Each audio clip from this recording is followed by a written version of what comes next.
Y le sigue el artículo de Alfonso Alcalá Alvarado, titulado La Iglesia en México en los primeros años de su independencia, 1826-1845. Algunos asuntos estudiados por la Santa Sede durante los pontificados de León XII, Pío VIII y Gregorio XVI. El texto trata de la relación con el liberalismo decimonónico y tiene el mérito de rastrear sus fuentes documentales en la Santa Sede con el archivo de la Sagrada Congregación de Asuntos Eclesiásticos Extraordinarios. Muestra este texto el claroscuro de las iniciales relaciones entre el Vaticano y el Estado mexicano independiente, la inicial voluntad de un Estado confesional por los mexicanos y el problema del triunfo del Partido Conservador, que entendía las relaciones entre ambos quizás de modo galicista, regalista, incluso jansenista, debido a la sombra del regio patronato que antecedió en la Nueva España.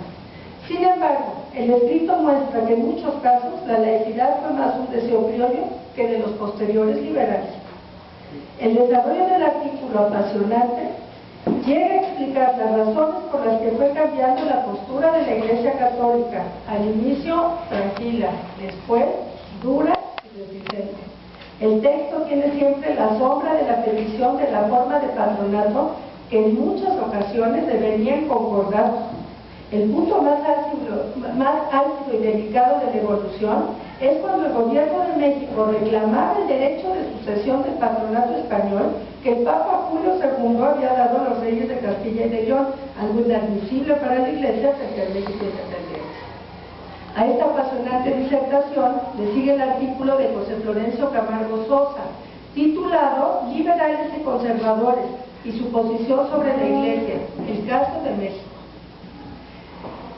Si está aquí presente la doctora Carmen Rovira Gaspar, creo que no pudo llegar, ella podría aportar mucho en esta discusión tan clara. El autor define a los conservadores como aquellos que buscan la subsistencia del orden social y político antiguo. A mí no me queda clara ya esta denominación, pues estudios recientes de la UNAM prueban que tanto unos como otros, todos, eran católicos y muchos sacerdotes. El autor capta en sus investigaciones esta dialéctica interesante y así la señala, después de haber dado una definición tradicional a cada partido. Habla de puntos comunes y de diferencias. El texto tiene además el mérito de ubicar el papel de los laicos católicos que paulatinamente fueron desplazándose de partidos católicos hacia acciones sociales. Y aunque no lo dice, puede entreverse en su investigación como muchas de las luchas sociales católicas se fueron heredando en la estructura de las luchas obreras marxistas del México del siglo XX. Camargo Sosa enumera las ligas y organizaciones surgidas de las filas de laicos católicos hasta llegar a la de la Unión Nacional de Padres de Familia. En este ámbito cabe recordar el libro recién publicado de mi hermana, que aquí nos acompaña, María Luisa Asternera, aquí presente, que ha rastreado el pensamiento católico mexicano después de los años 30.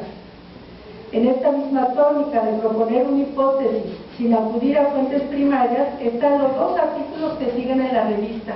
El primero de Olimón Nolasco, titulado El Papa Pío IX y Napoleón III, nerviosismo político en Europa y en México. El texto tiene el mérito de analogar sucesos ocurridos en el Vaticano frente a Italia, Austria y Francia, y los intereses hegemónicos de Napoleón frente a México, así como los intereses religiosos que el Papa tenía respecto a México en la misma época.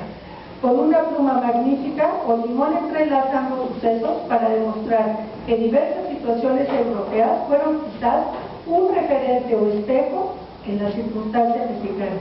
Además, el texto prueba que el Papa y Napoleón usaron cada uno sus propios intereses, el primero religiosos y el segundo políticos. Sin embargo, ambos recurriendo al contrario. El Papa usó vías políticas para facilitar la fe y Bonaparte usó recursos religiosos para lograr sus fines políticos. El escrito muestra la sincronía entre Pío IX y Napoleón respecto del caso de México durante el imperio de Maximiliano.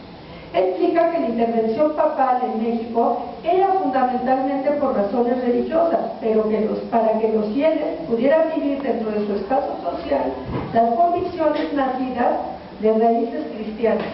En cambio, el interés de Bonaparte y la intervención francesa eran un interés geopolítico. Pero el escrito muestra cómo para lograr sus cometidos, ambos protagonistas de la historia echaron mano del valor contrario, ora el Papa, recursos políticos, ora Napoleón, argumentos religiosos. En esta línea sigue el artículo de Juan Pablo Pampillo, titulado El derecho eclesiástico del Estado mexicano bajo la Constitución Liberal de 1857. Con una bibliografía reciente de Adame Godard, Horacio Aguilar Álvarez, Alberto Pacheco y Ramón Sánchez Medal, el autor distingue el derecho eclesial del derecho canónico para después rastrear la historia del derecho eclesial mexicano y sus problemas. Divide a este en lo que denomina 6 etapas del México independiente, para después probar cómo la Constitución de 1917 no ha sido más que un referente de la liberal del 57 en materia religiosa. Muestra que las leyes de reforma de Juárez fueron el resultado de facultades extraordinarias del presidente para probar que nunca partieron estas de instancias legislativas y menos plasmaban la voluntad popular. Con ello, se habla y se demuestra en este artículo de un anacronismo en la Constitución de 1917, señalando que no ha sido hasta la reforma de 1992 que México al fin se abre la libertad plena de creencias. Terminada esta segunda parte, aparece en la revista El Género que le sigue, titulado Documentos.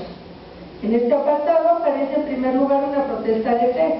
Se trata de la renovación de votos de Sor Juana gracias al testimonio de Herrera Alcalá. Después vienen notas sobre la vida y muerte del padre Nicolás Camper Rodríguez, escritas por Luis Ávila Blanca. Le sigue el inicio de la presencia de los salesianos en México por Jorge Garibay Álvarez.